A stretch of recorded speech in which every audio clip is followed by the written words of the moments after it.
కోటలో విద్యార్థిని మృతిపై ఎటు తేల్చడం లేదు పోలీసులు. ఆ బ్రేకింగ్ న్యూస్ చూస్తున్నాం. విద్యార్థిని మృతి చెందిన ప్రదేశాన్ని మరోసారి పరిశీలించారు. ఘటనా స్థలంలో మరోసారి జల్లెడబడుతోంది క్లూస్ టీమ్. అయితే ఇప్పుడు మైనర్ బాలికకు సంబంధించిన కీలక విషయాలు వెలుగులోకి వచ్చాయి.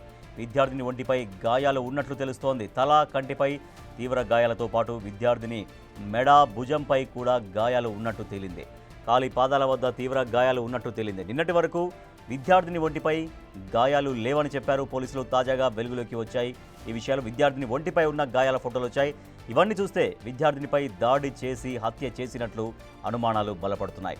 విద్యార్థిని ఎవరు చంపారు అనే దానిపై సస్పెన్స్ మాత్రం కొనసాగుతోంది.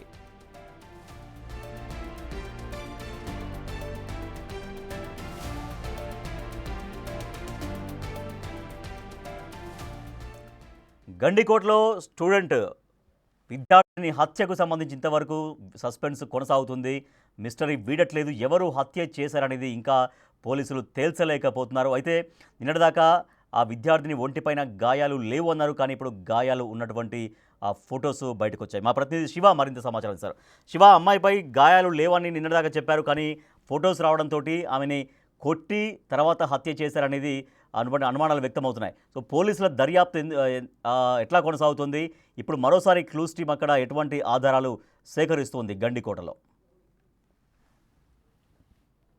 రాజేష్, 3 రోజుల క్రితం దారుణ హత్యకు గురైనటువంటి బాలిక హత్య మిస్టరీ మాత్రం ఇంకా వేయడం లేదు. అయితే దీనికి సంబంధించి కూడా పోలీసులు మొదట ఎవరైతే ప్రియుడు ఉన్నారో లోకేష్ అతని అనుమానిత అధిపతిని విచారించారు. ఆ తర్వాత మాత్రం కేసు మలుపు తిరిగింది. రాజేష్ కి దీంట్లో ఎలాంటి ప్రమేయం లేనట్టు కూడా మొదట గుర్తించారు. దీనికి సంబంధించి లోకేష్ ప్రమేయం లేనట్టు గుర్తించారు. ఆ తర్వాత మాత్రం కుటుంబ సభ్యులపై కొంచెం అనుమానాలు వ్యక్తం చేస్తూ కూడా ఆ కోణంలో విచారణ చేపట్టారు. అయితే దీంట్లో మాత్రం కొన్ని సంచలన విషయాలు వెలుగులోకి వచ్చాయి. బాలిక ఒంటిపై మాత్రం వివసన చేసి ఉండడం, అక్కడ అత్యాచారాలు అంటే ఎలాంటి జరగపోయినప్పటికీ కూడా దాని హత్యకు గురైంది. అంటే ఈ హత్యలో ఎవరు పాల్గొన్నారు అనే అంశంపై మాత్రం పోలీసులు లోతుగా విచారణ చేపట్టారు. 3 రోజులు కూడా విచారణ కొనసాగుతూనే ఉంది. సో దీనికి సంబంధించి మాత్రం మొదట పోలీసులు బాలిక ఒంటిపై ఎలాంటి గాయాలు లేవు, ఇలా హత్యకు మాత్రం గురైందని చెప్పినప్పటికీ కూడా ఇప్పుడు మరో కొత్త కోణం వెలుగులోకి వచ్చింది. బాలిక ఒంటిపై కొన్ని తీవ్ర గాయాలు కనిపిస్తున్నాయి. కంటిపై మాత్రం ఒక బలమైన గాయం ఉంది. వాటితో పాటు అరికాలిపై కూడా ఒక గాయం ఇది. రక్తస్రావం కాకపోయినప్పటికీ కూడా రక్తం గడ్డేంత స్థాయిలో గాయం ఉంది. అంటే బాలికను అక్కడ ఎవరైనా దారుణంగా హింసించి హత్య చేశారా, ఎవరు చేశారు అనే కోణంపై విచారణ చేపడుతున్న పోలీసులకు మాత్రం ఈరోజు ఈ ఫోటోస్ కొంత సంచలనంగా మారాయి. అయితే ఈ పోలీసులు ఈ ఫోటోలు ఇప్పటివరకు ఎందుకు రిలీజ్ చేయలేదు, బాలిక హత్య తర్వాత గాయాలను ఇప్పటికి ఎందుకు నిర్ధారించలేదు, కేవలం హత్యకు గురైంది. కానీ శివ, నిన్ననే బిగ్ టీవీతో డిఐజీ మాట్లాడారు. నిన్ననే బిగ్ టీవీతో మీరున్నప్పుడే డిఐజీతో మాట్లాడించారు. బిగ్ టీవీతో మాట్లాడారు. సో కీలక ఆధారాలు నిన్నే దొరికాయని చెప్పారు. కానీ నిన్న దొరికిన తర్వాత మళ్ళీ అనూహ్యంగా ఈ ఫొటోస్ బయటికి రావడంతో ఈ విషయం ఎంత సవాల్గా మారింది పోలీసులకి, ఈ హత్య ఉదంతం?